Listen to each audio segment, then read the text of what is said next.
This man is a homeless beggar.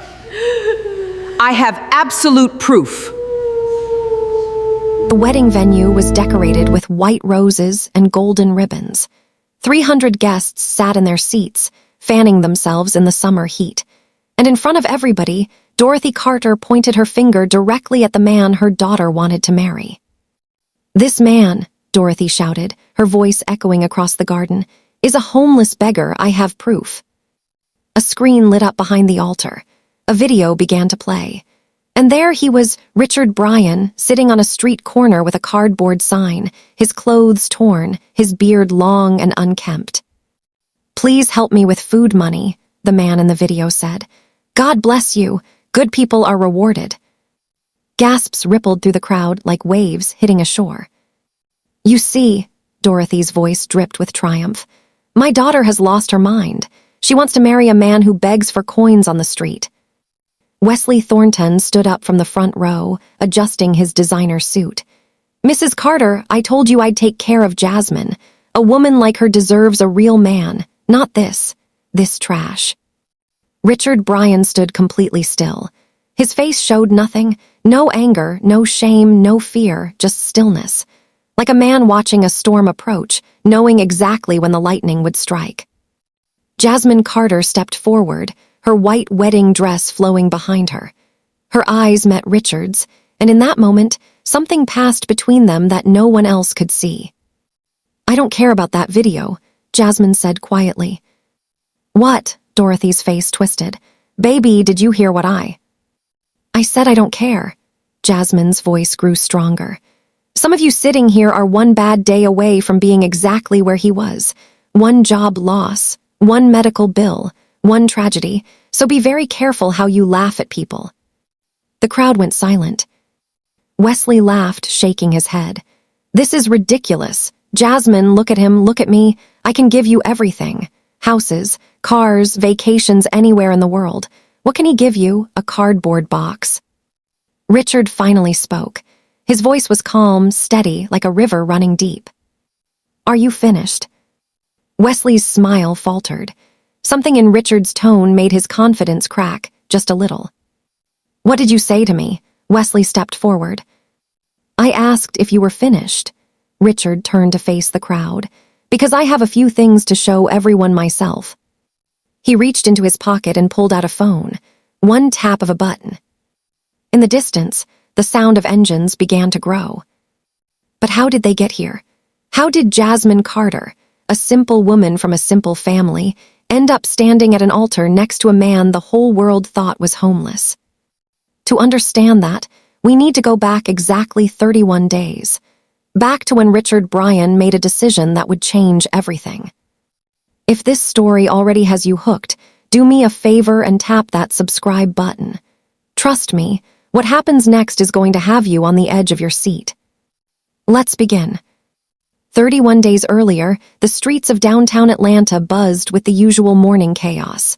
People rushed to work, phones pressed to their ears, eyes locked on the sidewalk ahead. Nobody looked up. Nobody looked around.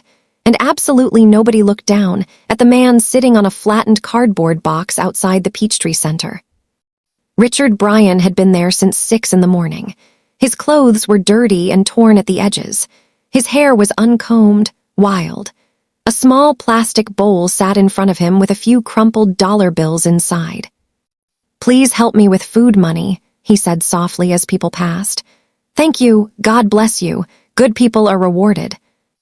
A woman in a business suit walked past without breaking stride, her heels clicking against the concrete. "Please," Richard continued, "anything helps, God bless you." A man in a fitted jacket glanced at him, then quickly looked away, pulling his wallet deeper into his pocket. Richard watched them all. His face remained passive, but his mind was recording everything. Every reaction, every expression, every choice. This was day 29. Most people didn't know that the homeless man sitting on Peachtree Street was the founder and chairman of Titan Investment Group, the largest private investment firm in America. Most people didn't know that his net worth exceeded $47 billion, or that the very building he sat in front of housed one of his satellite offices. And that's exactly how Richard wanted it. He had started this experiment exactly 1 month ago, after sitting in his penthouse office, staring at the Atlanta skyline through floor-to-ceiling windows. His assistant, Raymond Cole, had handed him the quarterly report showing another record-breaking year. "Sir," Raymond had said, "the foundation received over 12,000 applications for the annual kindness grant. How do you want to proceed with selections?"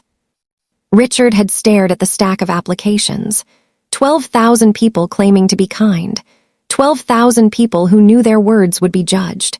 12,000 performances. "How do we know any of them are real?" Richard had asked. Raymond had blinked. "Sir, how do we know they're actually kind? They know we're watching. They know there's money involved. Of course they'll act kind." Raymond had no answer for that. Richard had stood up, walked to the window, and looked down at the streets below. At the tiny people moving like ants. At the homeless man on the corner that everyone walked past without seeing. And an idea had formed. "Cancel my schedule for the next month," Richard had said. "Sir."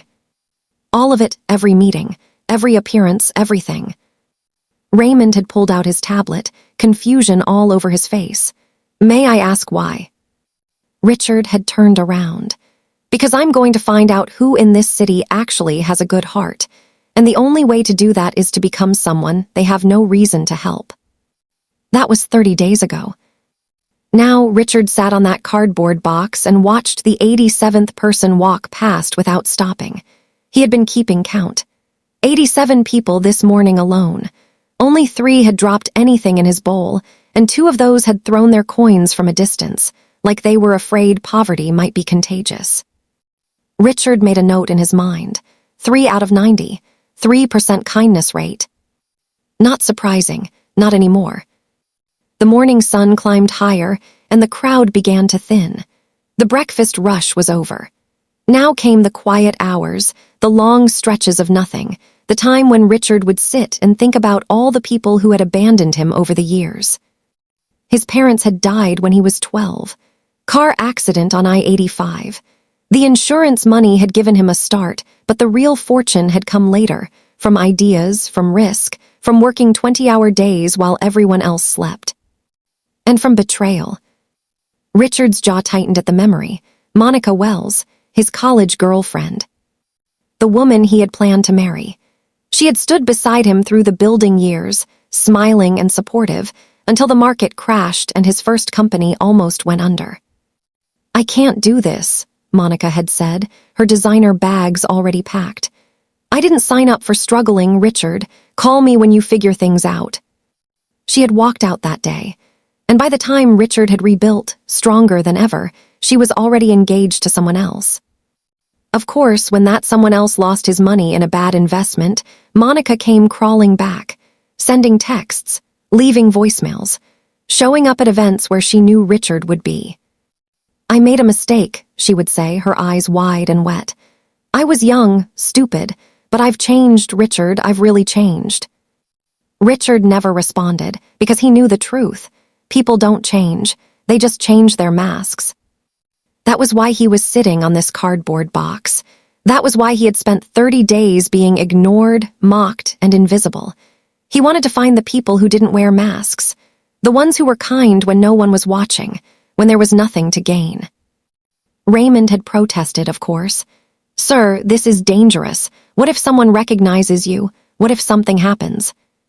"Then you'll handle it," Richard had replied, "like you always do." Raymond had sighed, the long, suffering sigh of a man who had been handling things for 15 years. But he had agreed, because Raymond always agreed. That was why Richard trusted him. Now, on day 29, Raymond was parked in a black SUV exactly 2 blocks away, watching through cameras they had installed on the street corners, listening through the tiny microphone hidden in Richard's collar, ready to move if anything went wrong. But nothing had gone wrong. Nothing interesting had happened at all. Until this afternoon. The lunchtime crowd brought a new wave of people, all hurrying to restaurants and food trucks, all carefully avoiding eye contact with the homeless man on the corner. Richard repeated his quiet mantra. Please help me with food money. Thank you. God bless you. Good people are rewarded. A group of women approached, laughing loudly, shopping bags swinging from their arms. Richard recognized the designer logos. Gucci, Louis Vuitton, Prada. Each bag probably cost more than most people made in a month. Oh my God, one of the women said, stopping suddenly. She had long braids, perfect makeup, and nails that sparkled in the sunlight. Wait. Her friends stopped beside her. Monica, what is it? The woman, Monica, was staring directly at Richard. Her perfectly lined eyes had gone wide. Richard's heart rate remained steady. His expression didn't change, but inside he was suddenly very alert. Monica Wells. Of all the people in Atlanta, it had to be Monica Wells.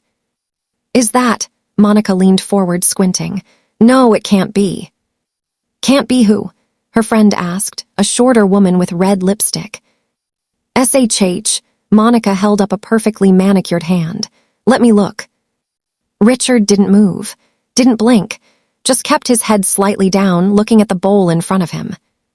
Please help me with food money, he said, his voice raspy. God bless you. Monica's face cycled through several expressions, confusion, disbelief, and then something that looked almost like satisfaction. Oh my God, she whispered. It is him, it's Richard Bryan. Her friend's jaw dropped. Richard Bryan, the one you used to date. The same one? Monica's voice had shifted now, lower, almost gleeful. Ladies, this is the man I told you about. We dated for 3 years in college. He used to have all this big talk about building an empire, and look at him now. She laughed. It was an ugly sound. Look at where his empire got him, sitting on the street, begging for food money like a dog. Her friends laughed too, nervous and mean. Richard said nothing, just sat there, watching from under his lowered eyelids. Remember when he said I'd regret leaving him, Monica continued. Remember when he said he was going to be somebody? Girl, I am so glad I got out when I did. You dodged a bullet, her friend agreed. A whole magazine. Monica pulled out her phone. I have to take a picture of this. Nobody is going to believe me. The camera flash went off, then another and another. Please, Richard said quietly. Anything helps, God bless you. Monica laughed again, louder this time. God bless me? Baby, God already blessed me. He blessed me with the sense to leave you before this happened. She turned to her friends. Let's go, I need to post this immediately. The caption is going to be perfect. Remember when this man thought he was too good for me? Life comes at you fast. They walked away, still laughing, their designer heels clicking against the sidewalk. Richard watched them go. In his ear, Raymond's voice crackled through the hidden earpiece. Sir, I can have that photo deleted within the hour. I can also make sure it never appears on any social media platform. Just say the word. Richard was silent for a long moment. No, he finally said. Sir. Let her post it. Richard's lips curved into something that wasn't quite a smile. Let her tell the whole world. With respect, sir, if your identity is revealed. It won't be, not really. People see what they want to see, Raymond. They want to believe I've failed, let them believe it. Raymond's sigh came through the earpiece. As you wish, sir.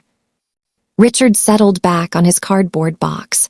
The encounter with Monica had confirmed what he already knew. Some people showed their true colors the moment they thought you had nothing to offer. But somewhere in this city, there had to be different people. People who gave without expecting, who showed kindness without cameras and crowds, who looked at a man with nothing and saw a human being worth respecting. He just had to find them. If you're already invested in Richard's story, go ahead and hit that like button, because what happens next is going to change everything. The afternoon passed slowly. More people walked by. More people ignored him. The bowl collected a few more dollars, mostly coins, mostly from children whose parents looked annoyed at their generosity. By 5 o'clock, Richard's back ached. His legs were stiff. and his faith in humanity was at an all-time low. And then she appeared. Jasmine Carter had just finished her first week at Titan Investment Group. She didn't know that the company's founder was sitting on a cardboard box 15 feet away from the entrance. She didn't know that her entire future was about to change. All she knew was that she was exhausted. The job was everything she had hoped for: good pay, good benefits, a clear path upward. But it was also demanding in ways she hadn't expected. Her supervisor was intense, her coworkers were competitive, and every day felt like a test she wasn't sure she was passing. Jasmine adjusted her bag on her shoulder and started walking toward the train station. She had exactly $47 in her account until payday next week. The rent was paid, the lights were on, but groceries were going to be tight. She passed a coffee shop, a bookstore, a man selling flowers from a cart. And then she saw him.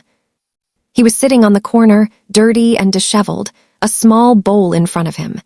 He wasn't yelling for attention like some of the homeless people downtown. He was just sitting quietly, his voice barely above a murmur. "Please help me with food money. Thank you, God bless you. Good people are rewarded." Something about him made Jasmine slow down. Maybe it was his voice, calm, almost dignified, even through the rasp of exhaustion. Maybe it was his posture, not slumped in defeat, but upright, like a man who was enduring something temporary. Maybe it was just the fact that he looked so alone, and Jasmine knew what alone felt like. She stopped. Richard looked up. Their eyes met. For a moment, neither of them moved. The crowd flowed around them like water around two stones. And in that moment, something shifted in the universe, something small and quiet and utterly life-changing. "Hi," Jasmine said softly. Richard blinked. In 30 days, no one had said hi to him, not once. "Hello," he replied. Jasmine opened her purse. She knew she only had $47. She knew groceries were going to be tight, but something in her wouldn't let her walk past this man without doing something. She pulled out a $20 bill, hesitated, then pulled out another 10. $30, more than half of what she had. She bent down and placed the money carefully in his bowl. "I hope this helps," she said, "even a little." Richard stared at the bills, then at her. "That's too much," he said. "You should keep it."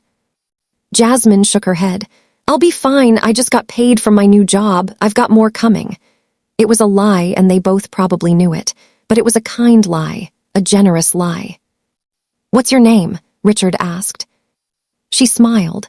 Jasmine Carter." "Jasmine," Richard repeated like he was memorizing it. "That's a beautiful name." She ducked her head, a little embarrassed. "Thank you, what's yours?" Richard hesitated. For a moment, he almost told her. Almost said the truth. "Richard Bryan, chairman of Titan Investment Group, the company you just started working for." But he didn't, because the test wasn't over. And because he needed to know, if this woman's kindness was real. "Richard," he said, "just Richard." "Well, just Richard," Jasmine said. "I hope tomorrow is better for you."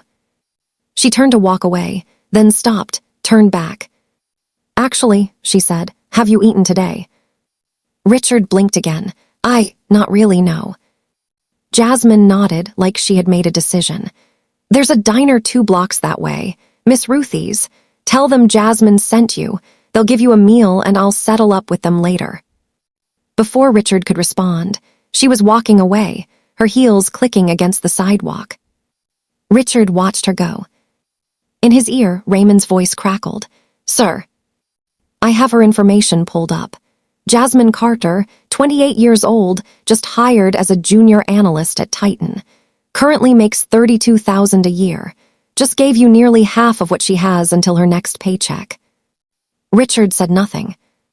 "Sir, should I arrange for the standard follow-up? Add her to the kindness registry?" Richard finally spoke. "No, not yet." "Sir, I want to see more. I want to know if this is real." He stood up slowly, his joints protesting after hours of sitting. The bowl with its crumpled bills went into a bag. The cardboard box got folded and tucked under his arm. And as the sun began to set over Atlanta, Richard Bryan made a decision that would change everything. He was going to find Jasmine Carter again. The next morning, Jasmine woke up at 5:30, like always. Her apartment was small, just a studio in a building that had seen better days, but it was clean and it was hers. She had worked too hard to be ashamed of where she lived. She showered, dressed, and made herself a breakfast of toast and coffee. Groceries were definitely going to be tight this week. She had spent $30 yesterday on a homeless man she didn't know. Her mother would have called her stupid. Money is for saving, Dorothy Carter always said. Not for throwing at strangers on the street. You think those people would do the same for you? Ha, they'd rob you blind if they got the chance. But Jasmine didn't believe that. She couldn't believe that. Because if she believed that, then what was the point of any of it? What was the point of working hard, of trying to build something good if you couldn't help people along the way? She finished her coffee and grabbed her bag. Time to go to work. The train was crowded, like always. Jasmine wedged herself into a corner and tried not to think about how tired she already felt. The new job was wonderful, but it was also draining. So many new systems to learn, so many names to remember, so many small mistakes that felt enormous. But she was going to make it. She had to. When she got off at Peachtree Center, she automatically looked for the homeless man from yesterday. Richard. Just Richard. She wanted to see if he was okay, if he had made it to Miss Ruthie's, if he had eaten. But he wasn't there. The corner where he had been sitting was empty. Jasmine felt a strange twist of worry in her chest. Where had he gone? Was he all right? She told herself not to be ridiculous. She didn't even know him. He was just a stranger. People came and went from the streets all the time. But still, she hoped he was okay. Richard was more than okay. He was sitting in the back of a black SUV, freshly showered and wearing a clean white shirt, reviewing footage from yesterday's interactions. Raymond sat beside him, tablet in hand. 103 people passed your position yesterday, Raymond reported. 4 donated. 3 of those threw their money from a distance. Only 1. Jasmine Carter, Richard finished. The only one who stopped, who talked to me, who gave more than she could afford. Yes, sir. Raymond pulled up her file. She's got quite a story, actually. Father died when she was 7. Mother raised her and her older sister alone. Sister is married, lives in Buckhead. Mother still lives in the old neighborhood. What's the mother like? Raymond scrolled through the notes. Dorothy Carter, 56, works as a hospital administrator, widowed, very protective of her daughters, very concerned with appearances and status. Richard nodded slowly. And the sister? Tanya Carter Phillips, 31, married to a marketing executive, lives well above her means if the credit card debt is any indication, visits the mother frequently, doesn't seem particularly close to Jasmine. Richard absorbed this information. Then he made a decision. I'm going back out today. Raymond's eyebrows rose. Sir, the 30 days are technically over. I know, but I need to see more. Of Jasmine Carter specifically. Richard didn't answer, which was, of course, an answer. That afternoon, Jasmine walked out of the Titan building for her lunch break, and there he was. Same corner, same cardboard box, same quiet voice. Please help me with food money. Thank you, God bless you. Good people are rewarded. Her heart lifted. She walked straight over. Richard, you're still here. He looked up at her, and something in his eyes shifted, just slightly. Like he hadn't expected her to remember his name, like he hadn't expected her to come back at all. Jasmine, he said. Did you go to Miss Ruthie's? Did you eat? Richard smiled, a small, genuine thing that transformed his whole face. I did. It was the best meal I've had in weeks, thank you. Jasmine grinned. Good, I was worried about you. You were worried about me. Of course I was. You're a person, aren't you? She said it like it was obvious, like it was the simplest thing in the world. Richard stared at her. In 30 days, no one had ever said anything like that to him. Can I ask you something? Richard said. Sure. Why are you being kind to me? You don't know me. You don't know my story. For all you know, I could be dangerous. Jasmine tilted her head, considering the question. I guess. I was raised to believe that kindness isn't something you give to people because they deserve it. It's something you give because that's who you are. She paused, then smiled. Besides, I have good instincts about people, and my instincts say you're not dangerous, just down on your luck. If only you knew, Richard thought. If only you knew. What happened to you? Jasmine asked softly. How did you end up here? Richard had prepared an answer for this, a fake backstory about a failed business, a broken marriage, a string of bad luck. But looking at Jasmine's open, honest face, he found he couldn't lie to her. Not completely. I made choices, he said carefully. Some good, some bad. I trusted the wrong people, lost things I thought were mine forever. That part was true. And somewhere along the way, I ended up here. Jasmine nodded slowly. I'm sorry. Don't be. It's taught me a lot about people. Like what? Like, most people only care about what you can do for them, what you can give them. But every once in a while, you meet someone who cares about you just because you exist, just because you're human. His eyes met hers. Those people are rare. Jasmine held his gaze. Something electric passed between them, something neither of them fully understood. You'll get back on your feet, she said finally. I believe that. Why? You don't know me. I know enough. She checked her watch and winced. I have to get back to work, but I'll see you tomorrow. Richard nodded. I'll be here. She smiled and walked away. Richard watched her go. In his ear, Raymond's voice came through. Sir, your 3 o'clock meeting with the board. Cancel it. Sir. I said cancel it. I'm not done here. A pause. Then Raymond sighed, that long, suffering sigh that Richard had come to know so well. As you wish, sir. Days passed, then a week, then 2. Jasmine came to see Richard every day, sometimes just for a few minutes, sometimes for her entire lunch break. They talked about everything, her job, her family, her dreams, his past, his regrets, his hopes for the future. She brought him food. She brought him books. She brought him a blanket when the nights got cold. And somewhere along the way, without either of them fully realizing it, they began to fall in love. My mother would kill me if she knew I was spending time with you, Jasmine admitted one afternoon, sitting beside him on the concrete. Why? Jasmine laughed, but it was a bitter sound. Because you don't have anything. And to my mother, that's the only thing that matters. She thinks I should marry some rich man who can take care of me. She doesn't understand that I want to take care of myself.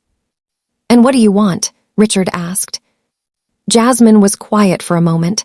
I want someone who sees me, not what I can do for them, not what I look like, just me, she looked at him. Does that make sense? Richard nodded slowly. More than you know. The silence stretched between them, warm and full of unspoken things. Then Jasmine did something that surprised them both. She reached out and took his hand. You know what? I don't care what my mother thinks. I don't care what anyone thinks. I choose you, Richard. I choose you.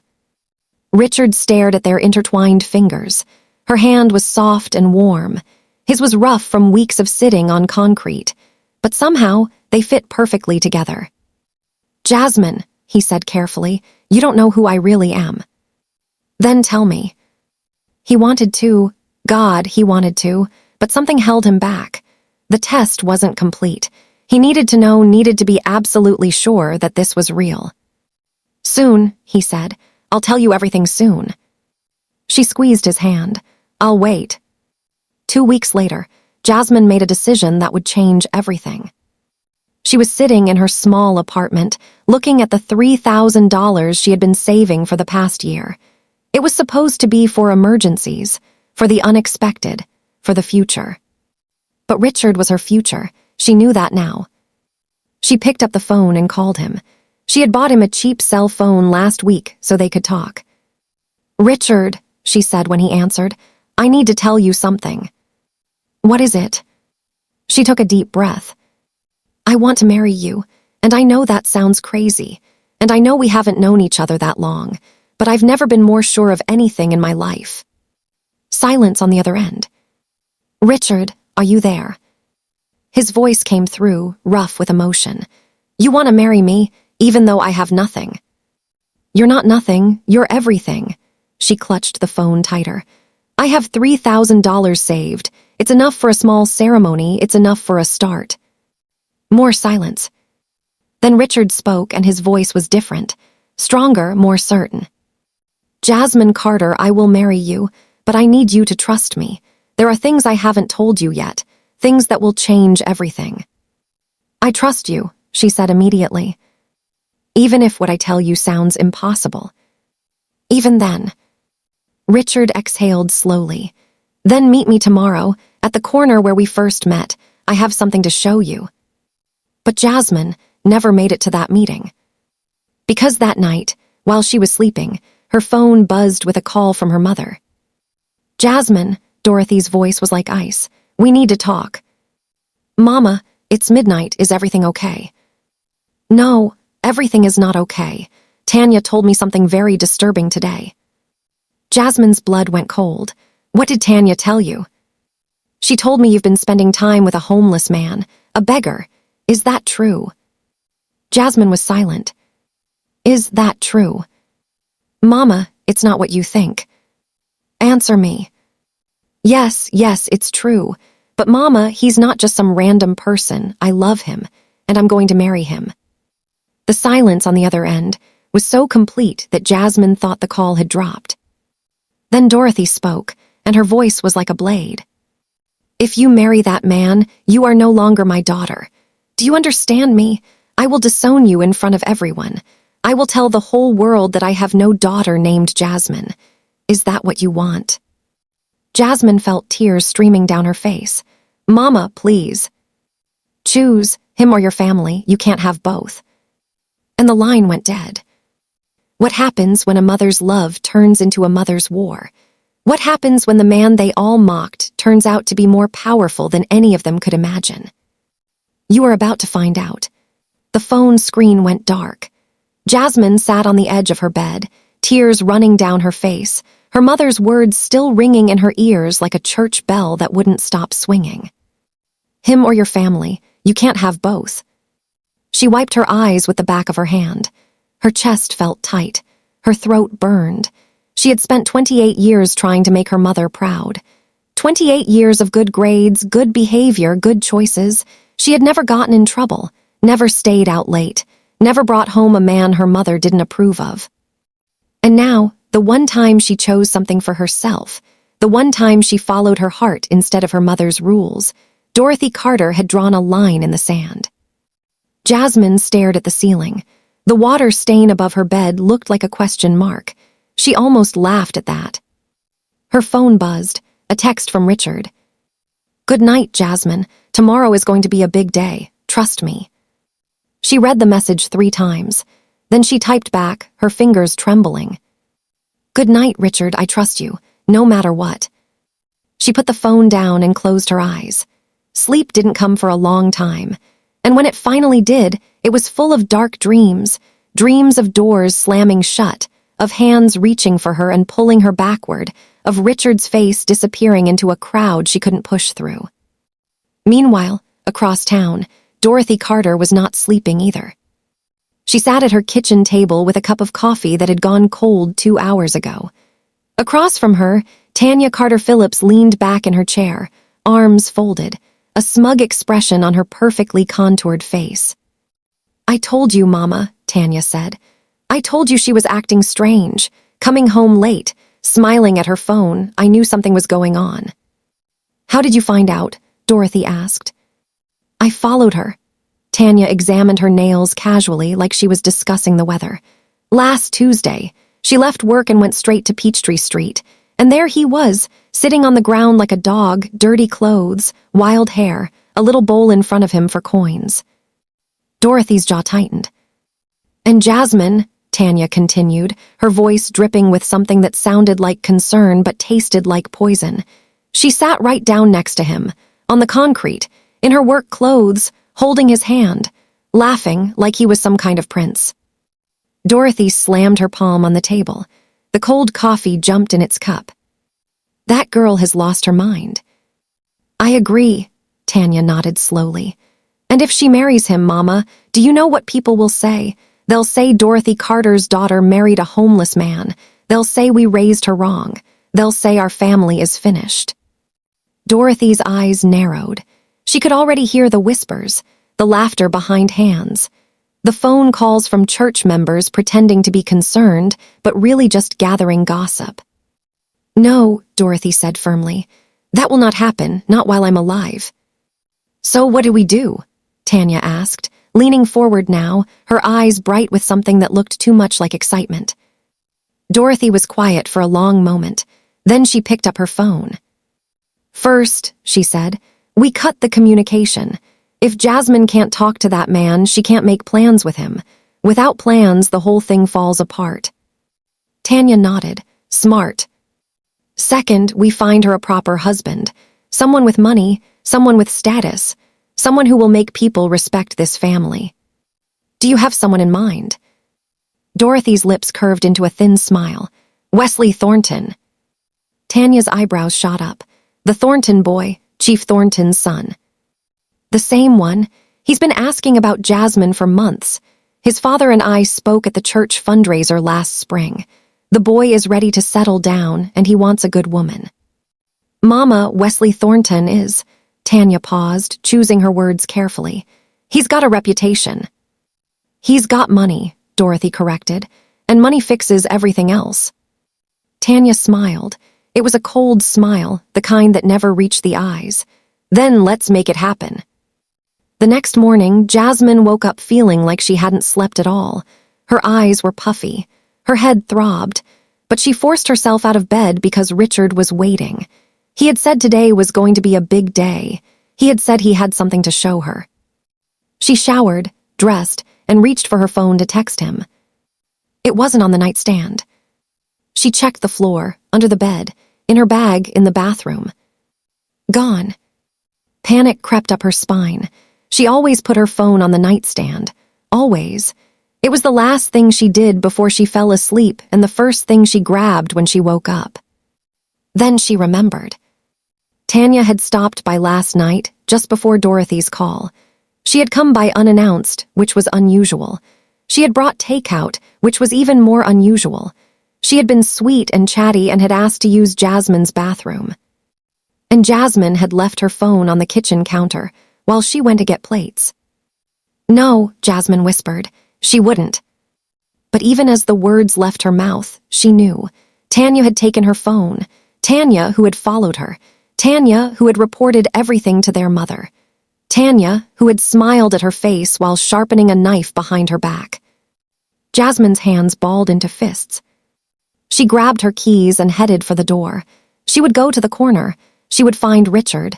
She would explain everything. But when she opened the door, Dorothy Carter was standing on the other side.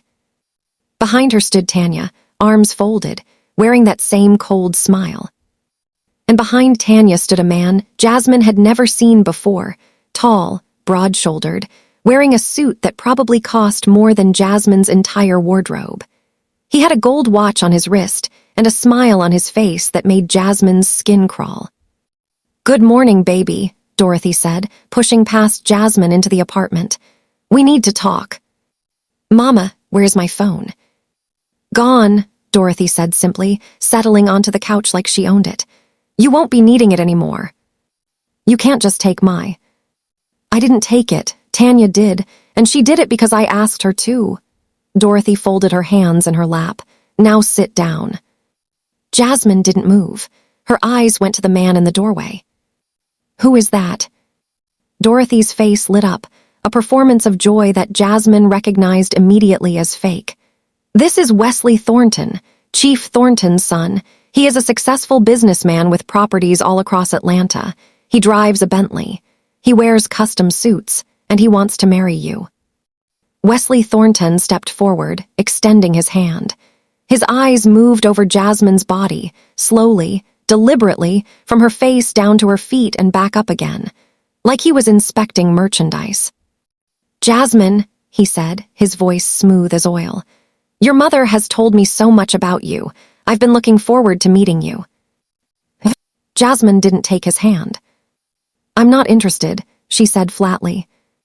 Wesley's smile didn't waver, but something flickered behind his eyes. Something sharp and dangerous, like a blade being unsheathed. Jasmine, Dorothy warned, don't be rude. I'm not being rude, Mama. I'm being honest. I am already with someone. I am going to marry someone, and it's not him. The room went silent. Wesley slowly lowered his hand. His smile remained, but it had changed. It was thinner now, tighter, like a wire about to snap. The homeless man, he said. Your mother told me about him. Jasmine's face burned. She turned to Dorothy. You told him. Of course I told him. Do you think I'm going to let you throw your life away without fighting? Jasmine, I raised you better than this. I buried your father when you were 7 years old. I worked double shifts for 20 years to keep food on the table and a roof over your head. And this is how you repay me, by marrying a man who sleeps on cardboard. He doesn't sleep on. He has nothing. Dorothy's voice cracked through the apartment like thunder. Nothing, Jasmine. No house, no car, no job, no future. He sits on the ground and begs strangers for coins. Is that the father you want for your children? Is that the man you want standing next to you at church? Jasmine felt tears burning behind her eyes, but she refused to let them fall. Not in front of Wesley. Not in front of Tanya, who was watching from the corner with barely concealed glee. Richard is kind, Jasmine said, her voice steady despite the storm inside her. He is respectful. He treats me like a human being. He doesn't look at me like I'm something to buy. Her eyes cut to Wesley on that last line. He noticed. His jaw tightened. Kindness doesn't pay rent, Dorothy shot back. Respect doesn't buy groceries. You think love is enough. Love didn't save your father. Love didn't keep the lights on when I was working 16-hour days. Love is a luxury, Jasmine, and you can't afford it. The words hit Jasmine like physical blows. Because there was truth in them, painful, ugly, undeniable truth. Dorothy had struggled. She had sacrificed. She had given up her youth, her health, her happiness to raise 2 daughters alone. But that didn't give her the right to control Jasmine's life. Mama, Jasmine said quietly, I love you, and I know you sacrificed for me, but this is my life, my choice, and I choose Richard. Dorothy stood up. She straightened her dress, smoothed her hair, and when she spoke, her voice was calm, terrifyingly calm. Then you are no longer welcome in this family. Mama, get your things, get out of my sight, and don't you dare come to my house until you come to your senses. Dorothy walked to the door. Tanya followed, still smiling. Wesley lingered. He leaned close to Jasmine, close enough that she could smell his expensive cologne, close enough that his breath touched her ear. She'll come around, he whispered. They always do, and when she does, I'll be waiting. Then he was gone, and Jasmine was alone. She stood in the middle of her apartment for a long time. The silence pressed against her like water, heavy, suffocating. Then she grabbed her keys and ran. She ran to Peachtree Street. She ran to the corner. She ran to the only person in this world who had never tried to control her, use her, or change her. But when she got there, the corner was empty. Richard was gone. Now, while Jasmine was dealing with her mother's ambush, Richard had been dealing with something entirely different. He had woken up that morning in the penthouse suite of the Ritz-Carlton, 37 floors above the city. Raymond had laid out a fresh suit, a stack of reports, and a breakfast that could feed 10 people. Sir, Raymond said, handing Richard a tablet, the 30-day results are final. 107 people showed genuine kindness during the experiment. Their identities have been verified. Background checks are complete. Richard scrolled through the names. Teachers, bus drivers, college students, elderly women, children, ordinary people who had stopped, looked at a man they thought had nothing and decided he was still worth helping. Prepare the support packages, Richard said. Each person receives enough to make a real difference, not charity, investment. Much per person, sir. Whatever it takes. College tuition for the students. Mortgage payments for the families. Medical bills for the elderly. I don't want token gestures, Raymond. I want changed lives. Raymond nodded. Consider it done. Richard set the tablet down and stared out the window. Below him, Atlanta spread out like a circuit board, streets and buildings and parks and people, all connected by invisible wires of money and power and ambition. Somewhere down there, Jasmine Carter was waking up in a studio apartment. She was worried about groceries. She was worried about her mother. She was worried about a homeless man who didn't actually exist. The guilt hit him like a fist. He had lied to her. Maybe not with words, everything he had told her about his past was technically true. But he had lied by omission. He had let her believe he was poor. He had let her give him money she couldn't afford. He had let her fall in love with a version of him that was incomplete, and now he was going to have to tell her the truth. Raymond, Richard said. Sir, I need to tell Jasmine everything, today. Raymond's expression didn't change, but his voice carried a note of caution. Are you certain, sir? The moment she knows, the test is effectively over. You won't be able to. The test is over. Richard turned from the window. She's already shown me who she is. She's shown me more than anyone I've ever met. I'm not going to keep lying to the woman I love. Raymond's eyebrows rose slightly at the word love. In 15 years of working for Richard Bryan, he had never heard his boss use that word. Well, sir, Raymond said, shall I arrange a meeting? No, I'm going to the corner, same spot, same clothes. I'll tell her face to face. In your disguise? Yes, I'll start as the man she fell in love with, and then I'll show her the rest. Raymond nodded, then hesitated. Sir, there's one more thing. What? Jasmine's phone went offline last night around 11 p.m. It hasn't reconnected. Richard frowned. What do you mean offline? I mean it's either powered off or destroyed. I can't locate it. A cold feeling settled in Richard's chest. Something was wrong. Find out what happened, he said. Now, by the time Jasmine reached Peachtree Street, she was out of breath and close to tears. The corner was empty, no cardboard box, no bowl, no Richard. She looked left, right, up the block, down the block. Nothing. Richard, she called out, not caring who heard. Richard! People stared at her as they walked past. A woman in workout clothes gave her a pitying look. A man in a business suit shook his head. Jasmine's heart was pounding. Where was he? Had something happened? Was he hurt? Had someone chased him away? She sat down on the curb. Right there on Peachtree Street in her work clothes, she sat on the curb and put her face in her hands. This was the lowest moment of her life. Her mother had disowned her. Her sister had betrayed her. Her phone was gone, and the man she loved had vanished. Jasmine, she looked up. Richard was standing in front of her. Same dirty clothes, same wild hair, but his eyes, those deep brown eyes, were soft with concern. What happened? He asked. Why are you crying? She stood up and threw her arms around him, right there on the street, in front of everyone. She held him so tight that she could feel his heartbeat against her chest. They took my phone, she whispered. My mother, my sister, they took it so I couldn't call you, and then they brought a man, a rich man. They want me to marry him instead. Richard's body went rigid. What man? His name is Wesley Thornton. His father is some rich chief or businessman, I don't know. He looked at me like... She shuddered. Like I was something to buy. Richard's jaw clenched so hard Jasmine could see the muscles in his neck tighten. He knew the name Wesley Thornton. Oh, he knew it very well. Wesley Thornton was the son of Gerald Thornton, a man who had made his fortune through a series of increasingly suspicious real estate deals. Richard's investigative team had been tracking the Thornton family for over 2 years. The evidence was mounting. Fraud, money laundering, forged contracts, bribery of public officials. The case wasn't ready yet. The prosecutors needed more evidence. But it was coming. Slowly, inevitably, like a tide that couldn't be stopped. And now this man, this criminal's son, was trying to take Jasmine. Richard's hands curled into fists at his sides. Jasmine, he said carefully, I need to tell you something. What is it? Not, he stopped. This wasn't the right moment. She was shaking, she was scared. She needed stability, not revelations. Not going to let anyone take you from me, he finished. Do you hear me? No one, she nodded, wiping her tears with her sleeve. But I have to ask you something important, Richard continued. And I need you to answer honestly. Anything. If you had to choose between your family and me, what would you choose? Jasmine looked at him, really looked at him.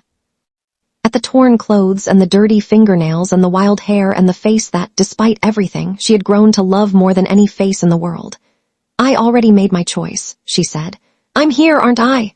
2 days later, Jasmine moved out of her apartment, not because her mother forced her to, not because she was running away, but because Richard asked her to come stay somewhere safe while they figured things out. Safe, Jasmine had asked. Safe from what? From people who want to control you, Richard had answered. Your mother means well, I believe that, but right now she's not thinking clearly. And that man, Wesley, he's not someone you want anywhere near you, Jasmine had agreed.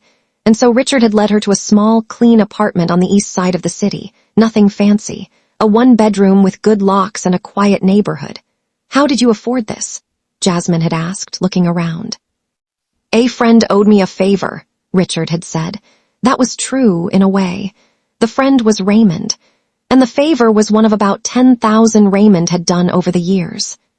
They settled into a routine. Richard would disappear during the day, saying he was looking for work.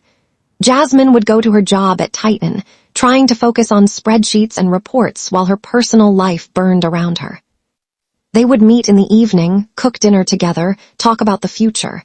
They were happy. Genuinely, deeply happy. The kind of happy that makes you forget about all the noise outside your door. But the noise was getting louder.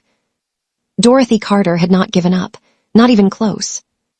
3 days after Jasmine moved out, Dorothy showed up at the Titan Investment Group offices, demanding to see her daughter. The security guard at the front desk looked at her with polite confusion. "Ma'am, I can't let you upstairs without an appointment." "I don't need an appointment. I need my daughter." "Ma'am, do I look like a woman who makes appointments? Get my daughter down here right now." The commotion drew attention. People in the lobby turned to stare. The security guard reached for his walkie-talkie. Then Jasmine appeared, hurrying across the lobby with panic on her face. "Mama, what are you doing here?" "What am I doing here?" Dorothy's voice echoed off the marble floors. "I'm saving your life. Do you know what people are saying? Do you know what the church women are whispering? Dorothy Carter's daughter left home to live with a homeless man. That's what they're saying. Is that what you want?" "Mama, please lower your voice." "I will not lower my voice. You have embarrassed this family enough. Now you listen to me." Dorothy grabbed Jasmine's arm and pulled her close. "Wesley Thornton is coming to the house this Saturday. He's bringing his family. They want to formally ask for your hand. You will be there, and you will say yes." Jasmine pulled her arm free. "I'm not marrying Wesley." "Then I will tell everyone, that you are dead to me. I will put it in the newspaper if I have to. I will stand up in church and announce that Dorothy Carter no longer has a daughter named Jasmine." The words hung in the air like smoke. Jasmine's eyes filled with tears, but she didn't break. Somehow, despite everything, she didn't break. "Then I guess you only have one daughter now," Jasmine whispered. She turned and walked back toward the elevators. Her back was straight. Her chin was up. But her hands were shaking so badly she could barely press the button. Dorothy watched her go, and for just a moment, just a flicker, something that looked like doubt crossed her face. Then it was gone, replaced by stone. She turned and walked out of the building, already dialing Tanya's number. "It's done," she said into the phone. "She won't listen. We're moving to Plan B." Plan B was worse than anything Jasmine could have imagined. That Saturday, Dorothy hosted a gathering at her house. She told everyone it was a family celebration.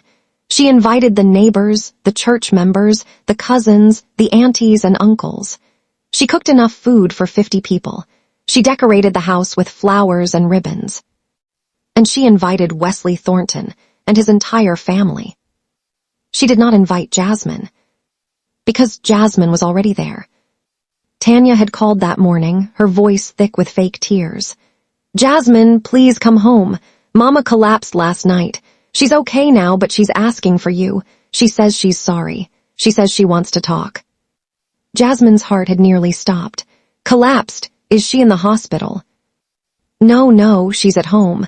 The doctor came and said it was stress. She just needs rest. But she's been crying all morning, asking for you." Jasmine had grabbed her jacket and run out the door without thinking twice.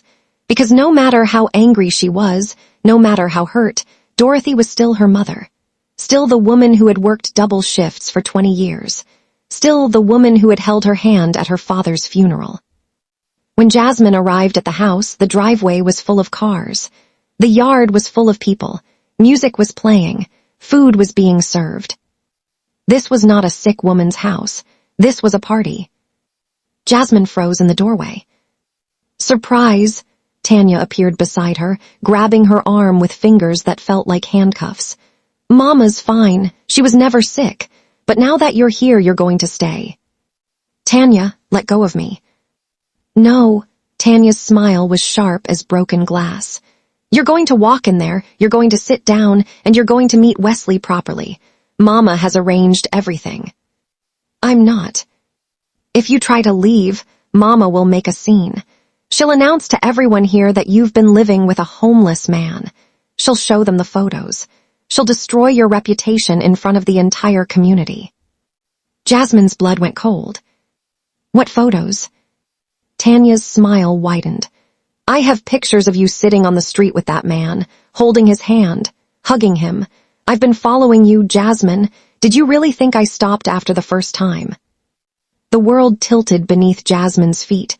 Her own sister, her own flesh and blood, tracking her like an animal, collecting evidence like a prosecutor building a case. Why? Jasmine whispered. Why are you doing this to me? For a moment, just a moment, something honest flickered across Tanya's face, something raw and ugly and sad. Because you always get everything, Tanya said quietly. The attention, the love, the job, even now with nothing you found a man who worships you. And me? I married a man who can barely look at me. I have the house, the car, the clothes, and none of it matters because I'm invisible. So forgive me if I don't feel sorry for you. Then the mask slid back into place. Tanya squeezed Jasmine's arm and steered her inside. The house was full. Aunties in bright dresses, uncles in button-down shirts, cousins eating chicken and arguing about football. And there, sitting in the center of the living room like a king on a throne, was Wesley Thornton. He was wearing a cream-colored suit. His shoes were polished to mirrors. His gold watch caught the light every time he moved his wrist. And when he saw Jasmine walk in, his face split into a grin that made her stomach turn. There she is, Wesley said, standing up. My beautiful bride.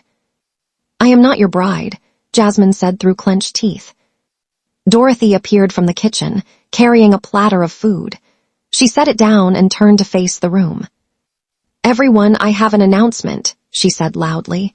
The room fell silent. My daughter Jasmine is getting married to this wonderful young man, Wesley Thornton. The wedding will be this weekend. The room erupted in applause. Cheers, congratulations. Jasmine stood frozen, watching her mother smile and accept hugs, watching Wesley shake hands and laugh, watching her sister pour drinks and play the perfect hostess. This wasn't a party, it was a trap. Richard found out 3 hours later. Raymond had been monitoring Jasmine's movements through the apartment building's security cameras. When she left that morning in a rush, Raymond had followed her on the city's traffic camera network. He had watched her arrive at Dorothy's house. He had seen the cars, the people, the decorations. It's an ambush, sir, Raymond reported. The mother lured her with a fake emergency. She's inside now. Wesley Thornton is there. Based on what I'm hearing from the listening devices on the street, they're announcing an engagement. Richard was standing in the penthouse, buttoning a clean white shirt. His movements were slow and controlled. Too controlled. Raymond had seen that look before. It was the look Richard got right before he destroyed someone's career, dismantled a competitor's company, or made a decision that rearranged entire industries. It was the look of a man who had moved past anger into something much more dangerous. Calm. How many people are at the house? Richard asked.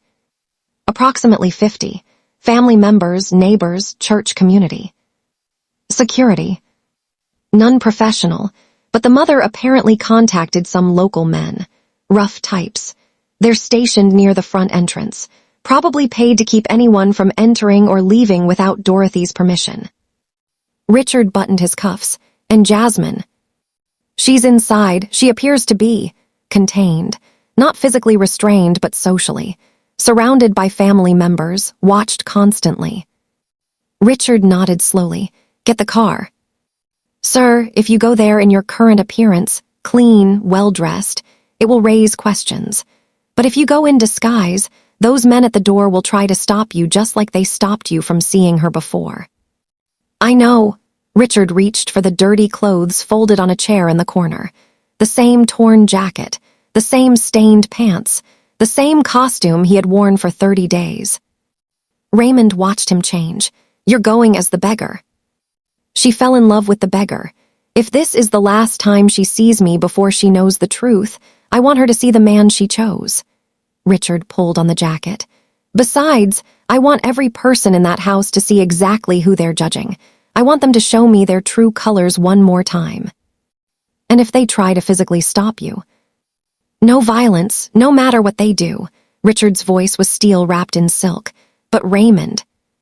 Sir, have the convoy on standby, every car, every driver. If things go the way I think they will, I'm going to need them before the night is over. Raymond allowed himself a small, rare smile. With pleasure, sir. Richard arrived at Dorothy Carter's house at 4:17 in the afternoon. The sun was beginning its slow descent, painting the sky in shades of orange and gold. The front yard was crowded with guests spilling out of the house, holding plates of food and cups of punch. 3 large men stood near the front gate. They had the thick necks and heavy arms of men who settled arguments with their fists. When they saw Richard approaching, dirty clothes, wild hair, worn-out shoes, they straightened up like dogs spotting a cat. "Hold on," the biggest one said, stepping forward. He was at least 6'4", with shoulders like a refrigerator. "Where do you think you're going?" "Good afternoon," Richard said politely. "I'm here for Jasmine Carter." The 3 men looked at each other. Then they laughed. It was the kind of laughter that had no warmth in it at all. "You," the big man looked Richard up and down with undisguised disgust. "You're here for Jasmine, looking like that." "Yes, sir.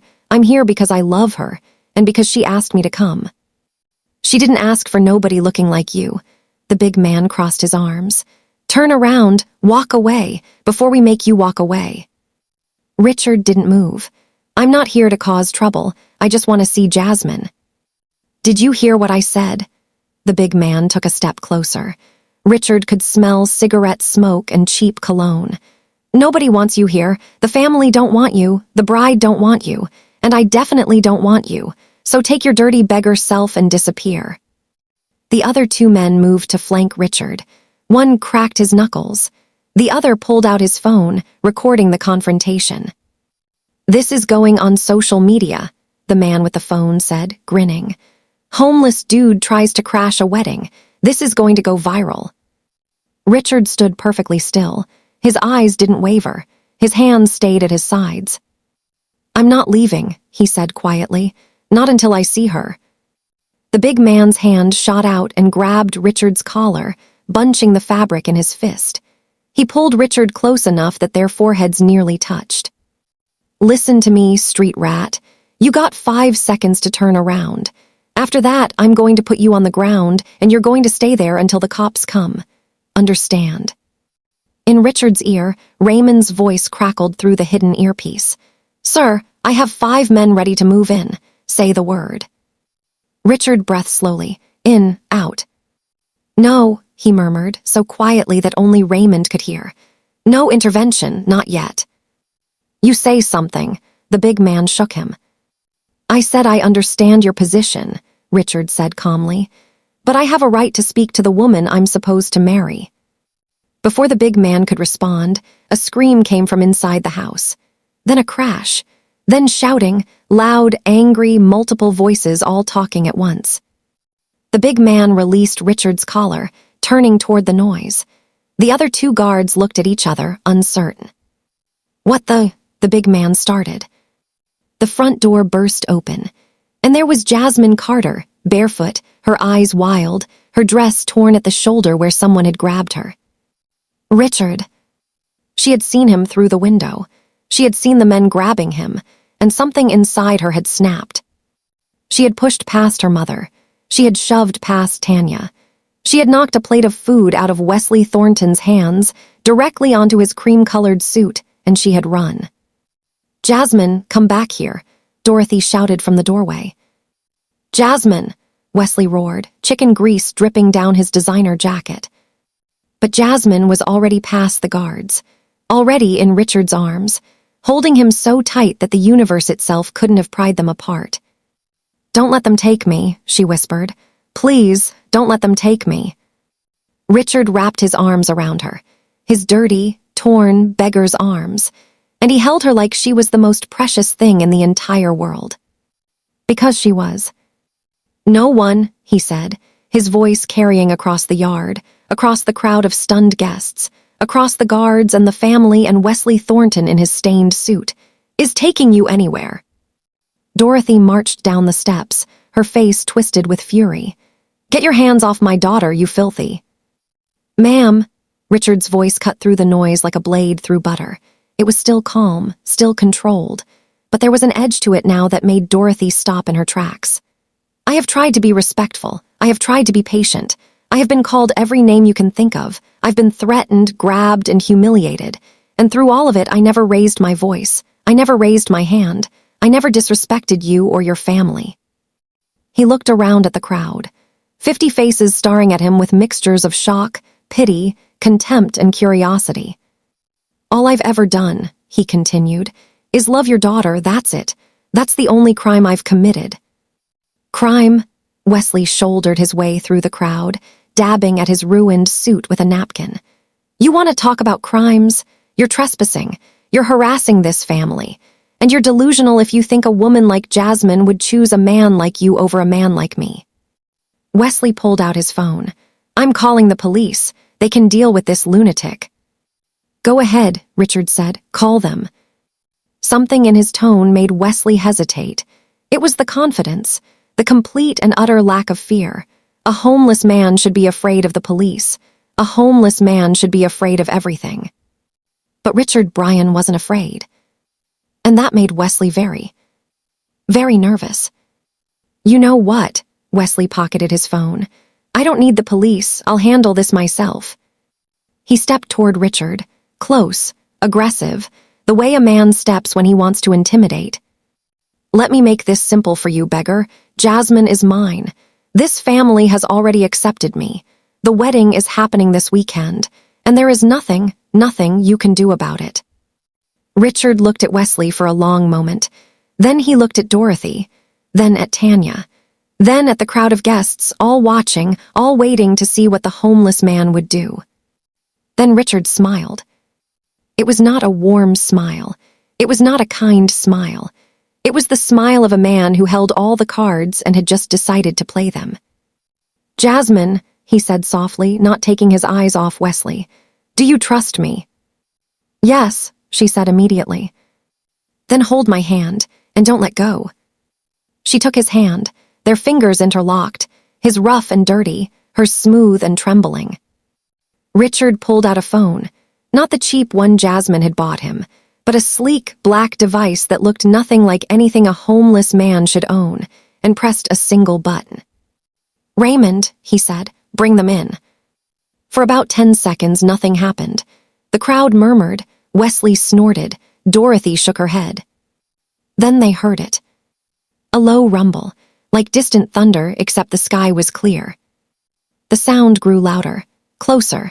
The ground beneath their feet seemed to vibrate. Then the first car turned the corner. A black Rolls-Royce Phantom. Its paint gleamed like liquid midnight. Its windows were tinted so dark you couldn't see inside.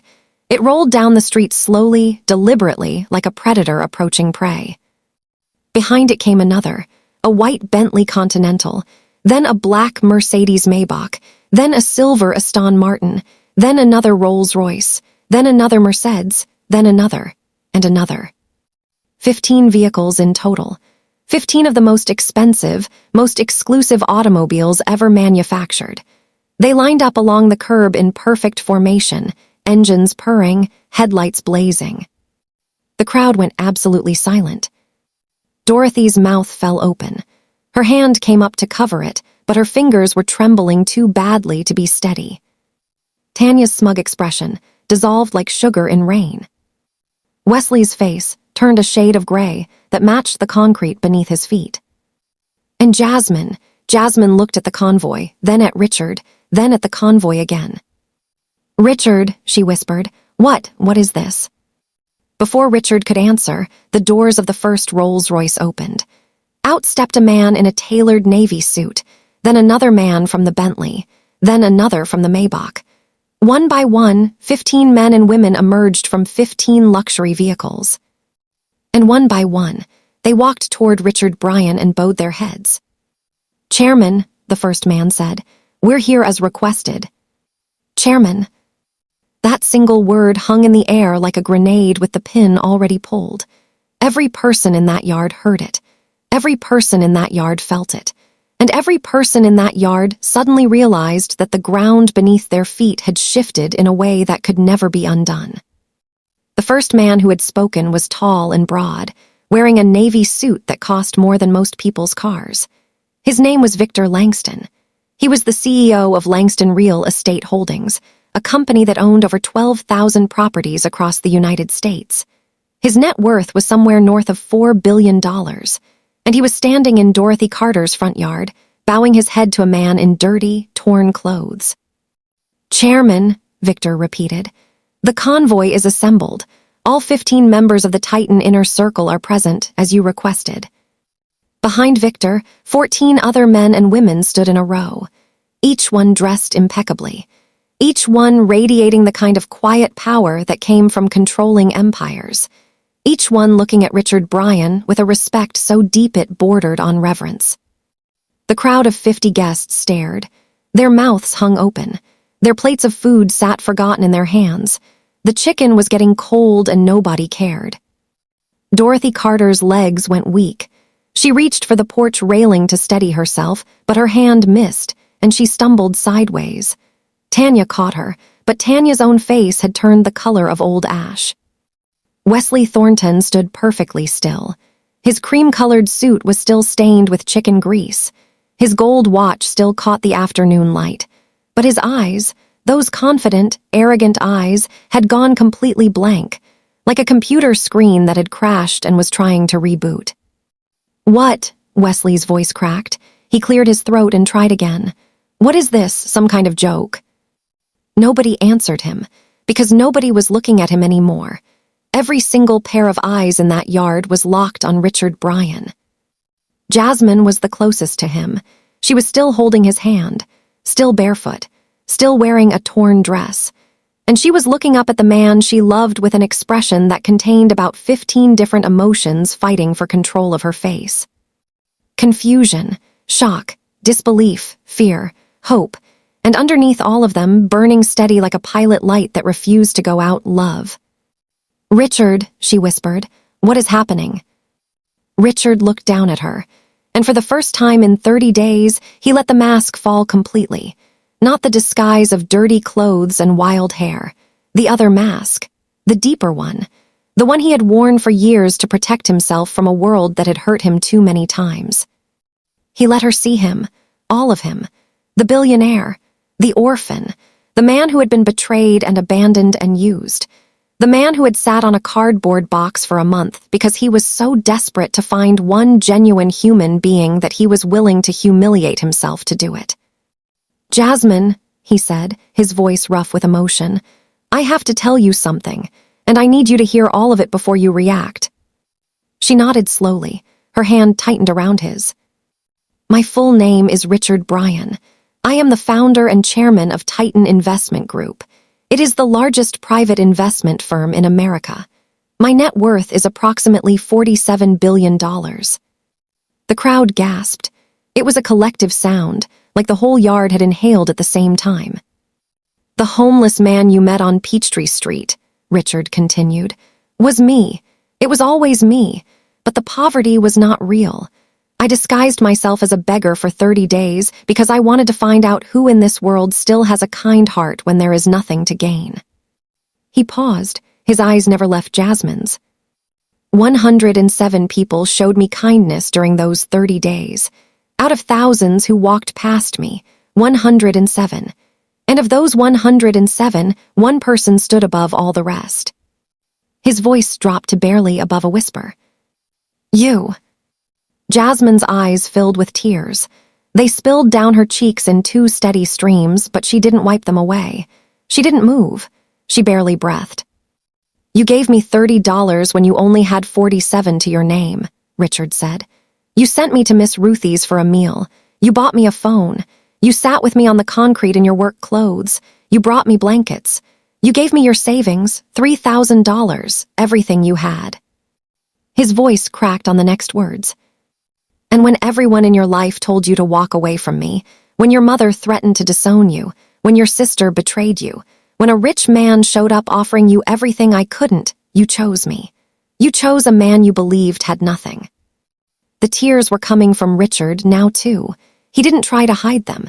He let them fall into his beard, into the collar of his dirty jacket, onto the ground between them. That is the rarest thing in the world, Jasmine. Rarer than money, rarer than power, rarer than anything I have ever found in my entire life. The yard was so silent that you could hear the breeze moving through the trees. You could hear a dog barking 3 streets away. You could hear Dorothy Carter's shallow, shaking breath as she stood on the porch with her hand over her mouth. Jasmine was quiet for a long time. Her tears kept falling, but her eyes were steady. She was processing, sorting, trying to fit this new reality into the framework of everything she thought she knew. Then she spoke. "You lied to me." Richard flinched. It was a small movement, barely visible, but it was there. "Yes." "You let me think you were homeless." "Yes." "You let me give you my money, my savings, everything I had." "Yes." "You watched me cry over you, worry about you, fight my entire family for you, and the whole time you could have stopped it. You could have told me the truth." "Yes." Jasmine pulled her hand away from his. The separation was like a physical blow. Richard's fingers hung in the empty air, reaching for something that was no longer there. "Why?" Jasmine asked. "Why didn't you just tell me?" Richard swallowed hard. "Because I needed to know it was real. I've been surrounded by people my whole life who only care about what I can give them. Monica left me the moment she thought I was broke. Business partners betrayed me when my first company almost failed. Everyone I've ever trusted has eventually shown me that their loyalty had a price tag." He looked at the ground. "I was terrified that if I told you who I was, everything would change. You would treat me differently, look at me differently, and I would never know if you loved me or if you loved what I could provide." He raised his eyes back to hers. "I know that's selfish. I know it was wrong, and I know that an apology isn't enough. But Jasmine, I swear on everything I am, the feelings were never fake. The conversations were never fake. Every moment I spent with you on that corner was the most honest I've been in my entire adult life." Jasmine stared at him. The tears had stopped, but her eyes were red and swollen. She looked exhausted. She looked broken.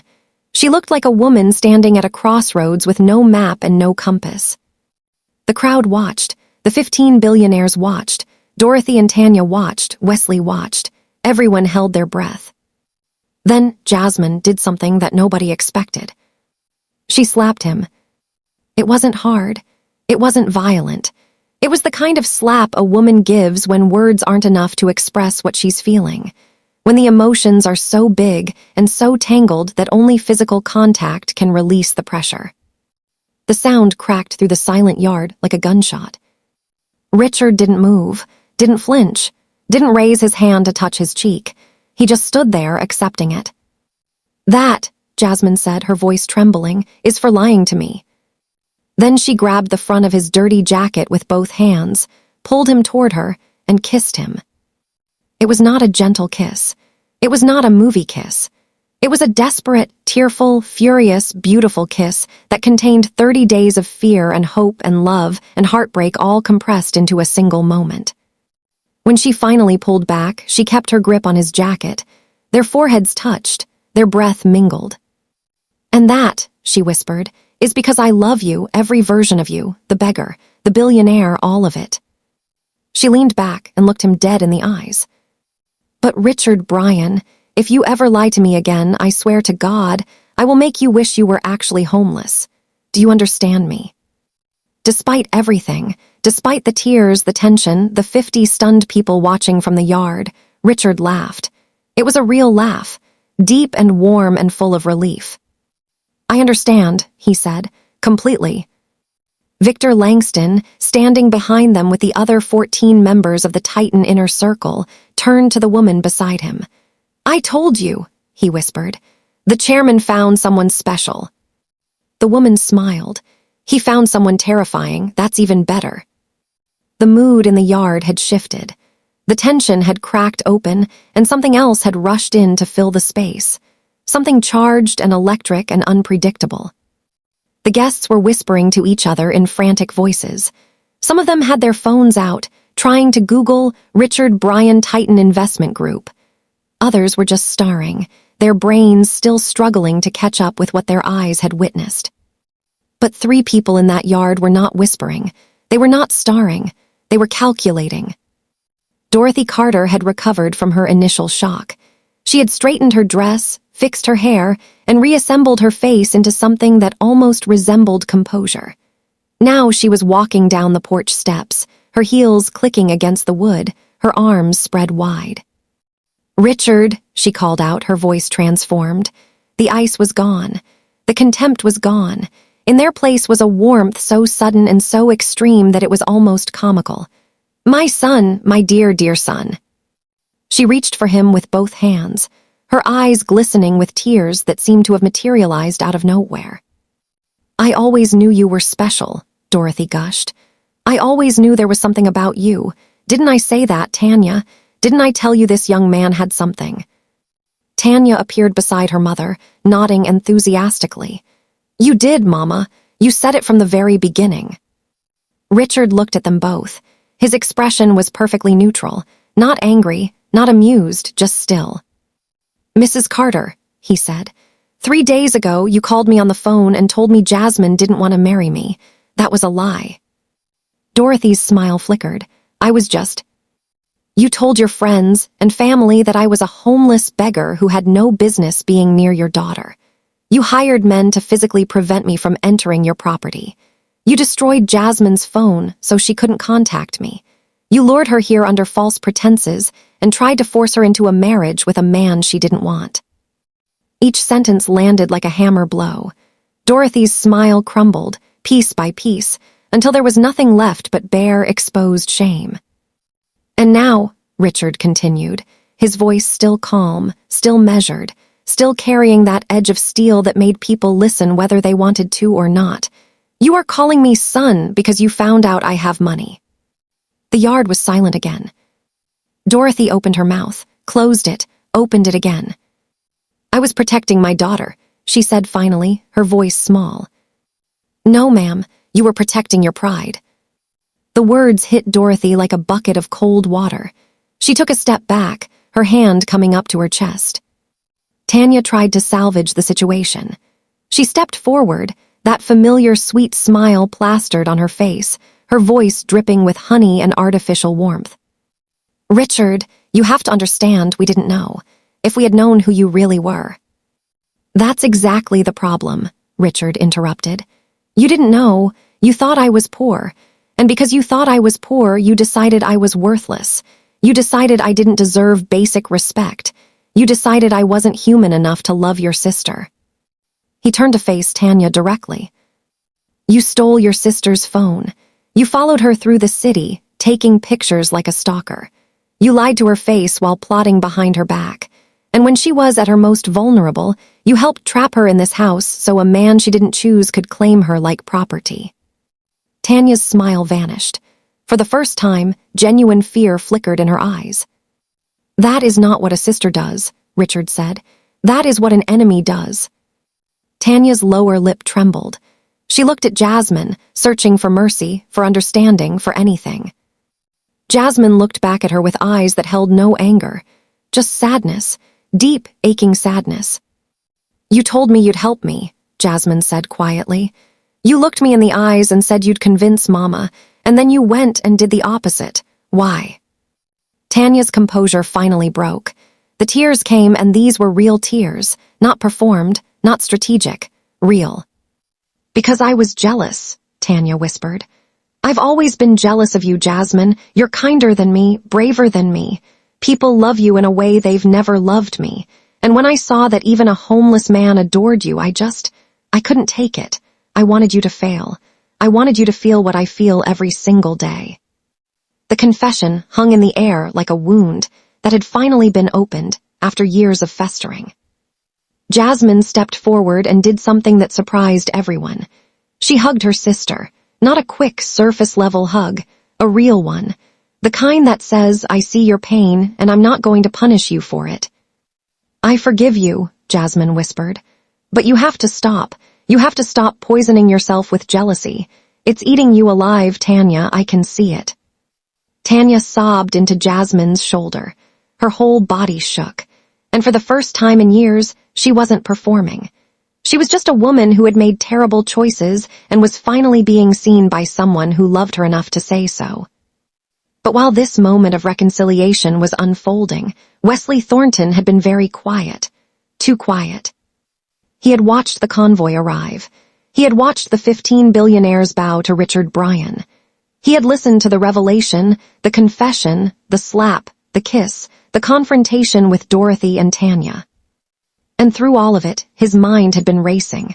Not with shame, not with regret, but with calculation. Because Wesley Thornton was not just a rich man's spoiled son. He was a criminal, and criminals think differently when they're cornered. His father, Gerald Thornton, had built the Thornton empire on a foundation of fraud. Fake real estate deals, laundered money, forged contracts, bribed officials. The family's wealth was a beautiful house built on quicksand, and Wesley knew it. What he didn't know, what he couldn't have known, was that Richard Bryan's investigative team had been building a case against the Thornton family for over 2 years. Wesley pulled out his phone and sent a rapid text to his father. We have a problem. Richard Bryan, Titan Investment, he's here. He knows. The response came in seconds. Get out of there, now. Wesley pocketed his phone and began moving toward the gate. Quietly, casually, like a man who had simply decided the party was over and it was time to go home. He made it exactly 4 steps before Richard's voice stopped him. Wesley. Wesley froze, then slowly turned around. Richard was watching him with those calm, dark eyes, the same eyes that had watched thousands of people walk past him on Peachtree Street, the same eyes that missed nothing. Leaving so soon? Richard asked. I have somewhere to be, Wesley said, forcing a casual tone that didn't quite land. I'm sure you do. Richard tilted his head slightly. But before you go, there's something I think everyone here should know about you. Wesley's face tightened. I don't know what you're talking about. Don't you? Richard pulled out his phone and tapped the screen. A projection appeared on the white wall of Dorothy's house, visible to everyone in the yard. Documents, bank statements, wire transfers, property records, email exchanges. What is this? Wesley's voice shot up an octave. This, Richard said, is the last 24 months of your family's financial activity. Fraudulent real estate transactions totaling over $80 million. Money laundered through shell companies in 3 different states. Forged property deeds. Bribes paid to city officials in Atlanta, Miami, and Houston. The crowd murmured. People craned their necks to see the projection. The documents were dense and complex, but the highlighted sections told the story clearly enough for anyone to understand. Wesley's face had gone from gray to white. Those are fake. You fabricated those documents. This is slander. This is evidence, Richard said. Collected over 2 years by my legal and investigative team, verified by independent auditors, and as of 45 minutes ago, delivered to the Federal Bureau of Investigation. The word FBI rippled through the crowd like an electric shock. Wesley's phone buzzed. He looked at it. His father's message read, FBI at the house, they have everything. Run. But there was nowhere to run. Because at that exact moment, 3 black SUVs turned onto the street. They moved slowly, deliberately, in formation. They pulled up behind the convoy of luxury cars and stopped. The doors opened. 6 men and women in dark suits stepped out. One of them, a tall woman with short hair and sharp eyes, walked straight toward Wesley Thornton. Wesley Thornton, she said. Wesley didn't answer. His mouth moved, but no sound came out. Wesley Thornton, I'm Special Agent Patricia Holland with the Federal Bureau of Investigation.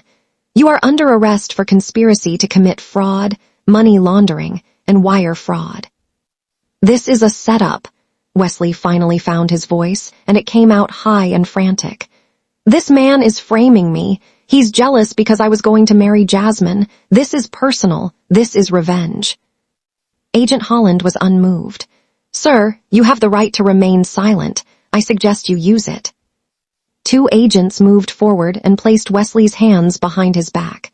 The handcuffs clicked shut with a sound that echoed through the silent yard.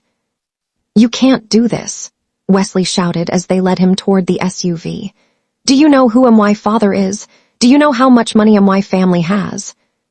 We know exactly how much money your family has, Agent Holland said. That's the problem. They put Wesley in the back of the SUV. The door closed. The window was tinted, but everyone could imagine his face behind it, twisted with rage and fear and the dawning realization that money couldn't save him this time. Dorothy Carter watched the FBI vehicles pull away. Her body swayed slightly, like a tree in a strong wind. That was the man she had chosen for her daughter. That was the proper husband. The real man. The one with the Bentley and the gold watch and the $1 million smile. A criminal. A fraud. A man whose entire life was built on stolen money and broken laws. And she had been ready to sacrifice Jasmine's happiness, Jasmine's freedom, to hand her over to him. Dorothy's knees buckled. She sank onto the porch steps and covered her face with both hands. Oh God, she whispered. Oh my God, what have I done? The yard slowly emptied. Guests drifted away in small groups, whispering to each other, shaking their heads, replaying the afternoon's events in their minds. Some looked ashamed. Some looked amazed. Some looked like they had just watched a movie and couldn't quite believe it had happened in real life. The 15 members of the Titan Inner Circle returned to their vehicles with quiet efficiency. Victor Langston paused beside Richard on his way out. Chairman, he said, that was the most extraordinary introduction ceremony I have ever attended. Richard smiled. It wasn't exactly planned this way. The best things never are. Victor glanced at Jasmine, who was sitting on the porch steps beside her mother. She's remarkable, sir. Hold on to her. I intend to. Victor nodded and walked to his car. One by one, the convoy pulled away, their engines fading into the evening like the last notes of a symphony. Raymond appeared at Richard's side, materialized from somewhere in the background the way he always did. Sir, the wedding venue is confirmed for this Saturday. All arrangements are in place. The guest list has been updated to include the 107 kindness recipients. Richard nodded. The support packages. Being finalized as we speak. Each of the 107 individuals will receive a customized financial support plan. College tuition for 13 students. Mortgage assistance for 22 families. Medical bill coverage for 31 individuals. Small business grants for 19 entrepreneurs. And general financial support for the remaining 22. Total cost. Approximately $14.7 million. Richard didn't blink. Approved. Yes, sir, Raymond paused. There's one more thing. What? Jasmine's position at Titan. You promoted her to vice president during the confrontation. HR is asking if that was official. Richard looked across the yard at Jasmine. She was talking to her mother in low, gentle tones. Dorothy was crying. Jasmine was not. It's official, Richard said. But Raymond, make sure she earns it. Don't give her special treatment. She wouldn't want that. Raymond allowed himself another rare smile. No, sir, she definitely would not. Jasmine sat beside her mother on the porch steps as the last of the guests disappeared. The yard was empty now, except for scattered paper plates and plastic cups. The decorations that Dorothy had put up for Wesley's introduction ceremony hung limp and forgotten. Mama, Jasmine said. Dorothy couldn't look at her. She stared at her hands, folded in her lap, trembling. Mama, look at me. Dorothy slowly raised her eyes. They were red and swollen. She looked 10 years older than she had that morning. I'm sorry, Dorothy whispered. I'm so sorry, baby. I know. I thought I was protecting you. I thought if you married a man with money, you'd be safe. You'd never have to struggle the way I struggled. You'd never have to work double shifts and cry in the bathroom because the electric bill was overdue and the kids needed school shoes. Her voice broke. Your father dying destroyed me, Jasmine. It broke something inside me that never healed. And I swore that my daughters would never feel that kind of pain, that they would never know what it's like to love someone and watch them disappear and be left with nothing. Jasmine took her mother's hand. Mama, I understand why you did it. I do. But the way you did it was wrong. I know. You lied to Richard. You destroyed my phone. You hired men to keep him away from me.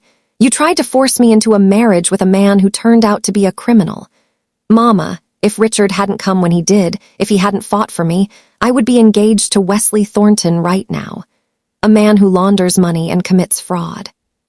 Dorothy flinched at each sentence. Mama, you judged Richard because he looked poor. You decided he was worthless because he didn't have a car or a suit or a gold watch.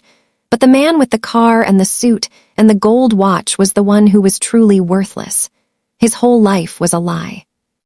Dorothy nodded, tears streaming down her face. Money is not the measure of a person, Jasmine said. Kindness is, character is. How a man treats people when he has nothing to gain, that is what matters. She squeezed her mother's hand. Richard showed me that, and you should let him show you too. Dorothy was quiet for a long time. The evening light was soft and golden, painting everything in warm hues. A bird sang somewhere in the trees. The world felt, for just a moment, gentle. Can you ever forgive me? Dorothy asked. I already have. And Richard, can he forgive me? Jasmine looked across the yard to where Richard stood with Raymond. As if sensing her gaze, he turned. Their eyes met. And in that look was everything, the past, the present, the future, the cardboard box and the penthouse, the dirty clothes and the billion-dollar empire, the lies and the truth, all of it held together by something stronger than money or power or pride. Love, simple, stubborn, inexplicable love. You'll have to ask him yourself, Jasmine said. The wedding took place the following Saturday. It was not a large ceremony. Richard had insisted on that. No media, no cameras, no spectacle, just the people who mattered. The venue was a garden estate outside Atlanta, green lawns, white flowers, old oak trees draped with string lights. 150 chairs arranged in neat rows. A simple arch at the front, covered in white roses. The 107 kindness recipients were there. They sat in the front rows, many of them still in disbelief at the invitations they had received. A bus driver from Decatur, a college student from Morehouse, an elderly woman from East Point who had dropped her last $5 into Richard's bowl on day 16. They didn't know yet about the support packages. That surprise would come later. The 15 members of the Titan Inner Circle were there too, scattered throughout the crowd in ordinary clothes, looking like regular guests. They had kept their promise. No suits, no bodyguards, no displays of wealth, just people at a wedding. Dorothy Carter sat in the second row. She was wearing a blue dress and a complicated expression. Shame and pride fought for control of her face. She had spent the past week in a state of profound reckoning, replaying every word she had said, every action she had taken, every assumption she had made. She had called Richard 3 days before the wedding. The conversation had been short. Richard, she had said, her voice shaking, I owe you an apology. Yes, ma'am, you do. I judged you by your appearance. I treated you like you were less than human. I tried to destroy the best thing that ever happened to my daughter, and I was wrong, dead wrong. Richard had been quiet for a moment. Then he had said, Mrs. Carter, I'm not going to pretend that what you did didn't hurt. It did. But I'm marrying your daughter, and that means you're going to be my family. And I don't throw family away. Dorothy had cried for 20 minutes after that call. Now she sat in her chair, dabbing her eyes with a handkerchief, watching as the ceremony began. Tanya sat beside her, quieter than anyone had ever seen her. The past week had broken something open inside Tanya, too. She had come to Jasmine's new apartment 2 days after the confrontation, carrying a box. What's this? Jasmine had asked. Your phone. Tanya had set the box on the table. Inside was a brand new phone. I know I can't replace the one I took, but I wanted to try. Jasmine had looked at the phone, then at her sister. Tanya, I don't need a phone. I need my sister back. Tanya had broken down completely. They had sat on the floor of the apartment, two sisters who had been separated by jealousy and fear, and they had talked for 4 hours straight. About their father, about their mother, about the invisible competition that had poisoned their relationship for years. I don't want to be this person anymore, Tanya had said. I don't want to be the sister who betrays. I want to be the sister who protects. Then be that sister, Jasmine had replied, starting now. Now Tanya sat beside Dorothy, her eyes wet, her hands folded in her lap. When the music started, she was the first one to stand. The music was simple, a single violin playing a melody that floated through the garden like a prayer. The guests rose to their feet. And there was Jasmine. She walked down the aisle in a white dress that was elegant in its simplicity. No train, no veil, no diamonds, just clean lines and soft fabric and a woman who radiated something that no amount of money could buy. Joy. Richard stood at the altar in a dark suit. His hair was cut short. His beard was trimmed. His shoes were polished. He looked like a different man from the one who had sat on Peachtree Street with a cardboard sign. But his eyes were the same. Those deep, dark, searching eyes that had looked at thousands of people and found most of them wanting. Those eyes that had finally, after years of searching, found what they were looking for. When Jasmine reached the altar, Richard took her hand. And this time, both of their hands were clean. You look beautiful, he said. You look like a completely different person, she replied. But I liked the other one too. He laughed softly. You might be the only person in history who preferred the cardboard box version. That's because the cardboard box version was honest. Well, mostly honest. She gave him a look. We're still going to talk about the lying thing. For how long? Forever. I'm going to bring it up every Thanksgiving, every Christmas, and every time you leave the toilet seat up. The officiant cleared his throat. Shall we begin? The ceremony was short and sincere. No long speeches, no elaborate rituals, just two people making promises to each other in front of the people who mattered. When it was time for vows, Richard went first. Jasmine, he said, I have spent most of my life building walls. I built them with money, with secrecy, with distance. I told myself I was protecting myself, but the truth is I was hiding from the possibility that someone might see the real me and decide I wasn't enough. He paused, swallowed. Then I met you, on a street corner, in dirty clothes, with nothing to offer but a plastic bowl and a cardboard sign, and you looked at me like I was a whole person, not a charity case, not a project, a person. His voice thickened. You gave me your money when you had almost none. You gave me your time when you had barely enough. You gave me your heart when everyone told you not to, and you never asked for anything in return. He looked at her, and his eyes were bright with tears he didn't bother hiding. I tested the world, Jasmine, and the world failed. But you didn't. You never failed, not once. He reached into his pocket and pulled out a ring. It was not the massive, flashy diamond that most people would expect from a billionaire. It was a simple band with a single stone, elegant, understated, perfect. I vow to love you honestly, he said. No more disguises, no more tests, no more secrets, just me, the real me, for the rest of my life. He slid the ring onto her finger. Jasmine looked at the ring, then at Richard. Then she took a deep breath and began her own vows.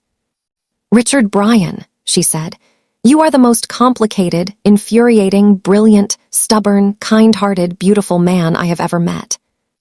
A ripple of laughter moved through the crowd. When I met you on that corner, I didn't see a billionaire. I didn't see a test. I didn't see a disguise. I saw a man who looked tired and lonely and hungry. And something in me said, help him. Not because I expected anything. Not because I wanted something. But because that's what you do when you see another human being in pain. You help. Her voice was steady and strong. No trembling. No hesitation. I didn't know I was being tested. I didn't know you were watching. And honestly, I'm glad I didn't know.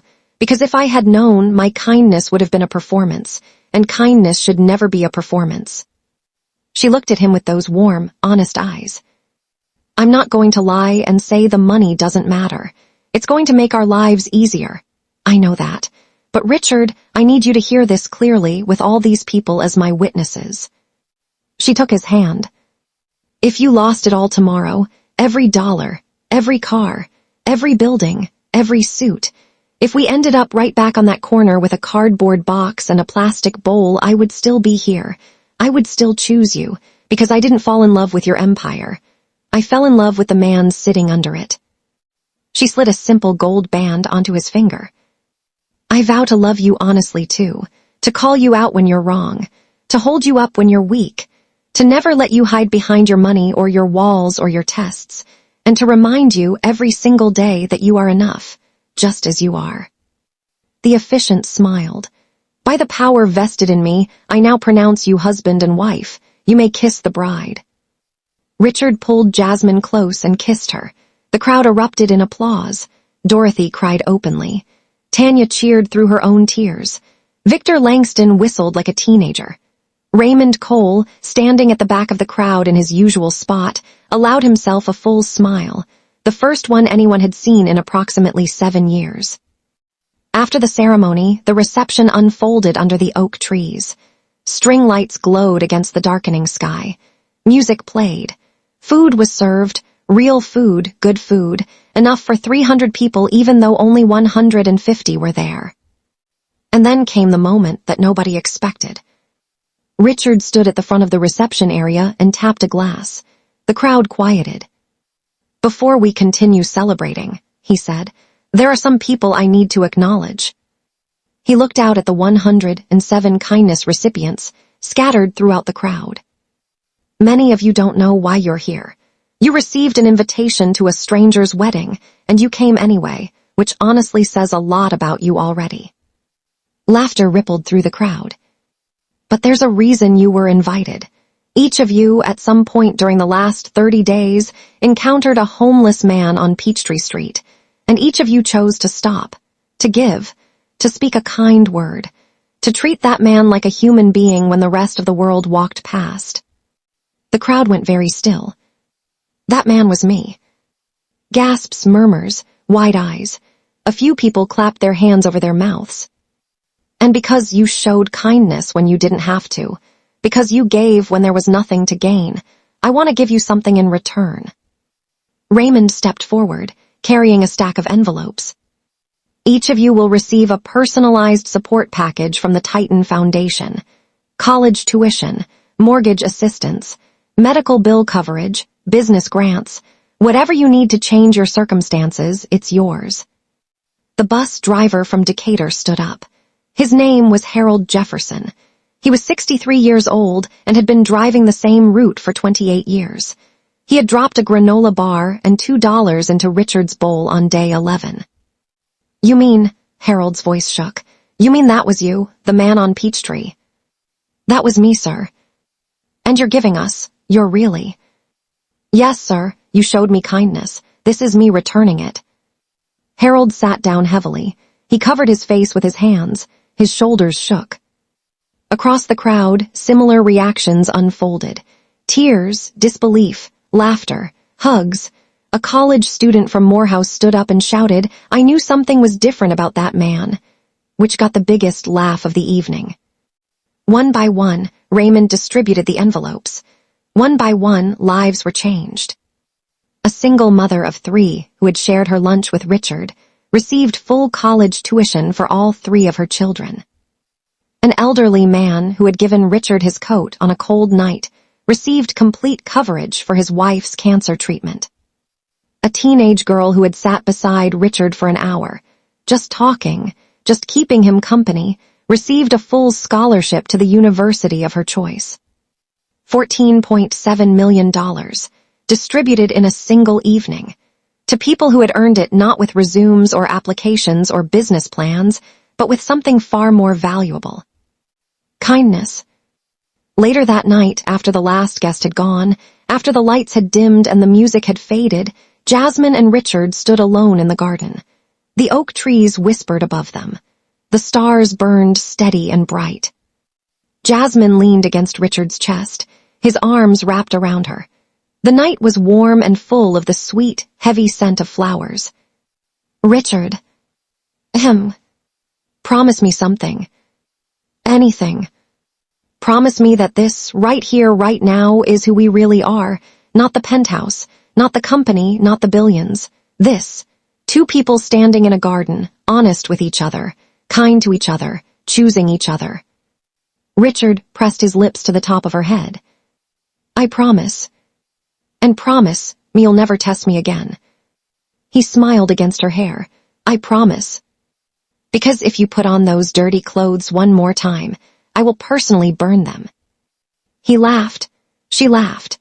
And the sound carried through the garden and into the night, mixing with the rustle of leaves and the distant hum of a city that would wake up tomorrow to headlines about a billionaire who had disguised himself as a beggar and found the love of his life. But the headlines wouldn't capture the real story.